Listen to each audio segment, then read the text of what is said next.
Thank you, Jeff. This LSU student decided to run and walk across the country to raise money for two needy kids. Fox's Daryl Nell caught up with him.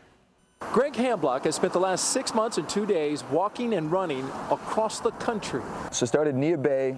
From Seattle to Miami. He's almost there, but the 3,420 miles has taken a heavy toll on his body. Ow, like every time I impact. And his mind. There are days where I definitely could have gone another 10, another 12, another 15 miles, but mentally I'm just like, I physically can't push myself any further. Oh, how much has changed since a year ago.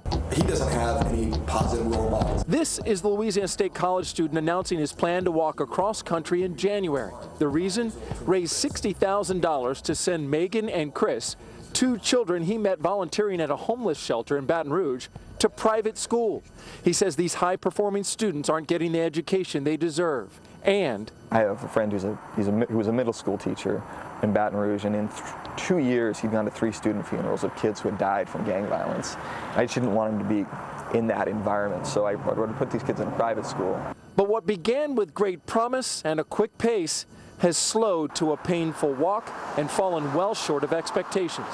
He's raised about $9,000, well short of his goal. When I get really low, and I have days where I'm really when I get really down, that's probably what I focus on more than anything else. That's what's present in my mind.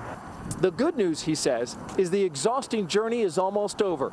He's only 300 miles from finishing, and when he does, the weary and weathered 25-year-old says the experience of conquering a cross-country run will help him provide a better future for 2 children that he says have become like family to him. I think I am in a position now to be a better, I don't know, not better influence, but stronger player in their corner. In Satellite Beach, Daryl Nell, Fox 35 News.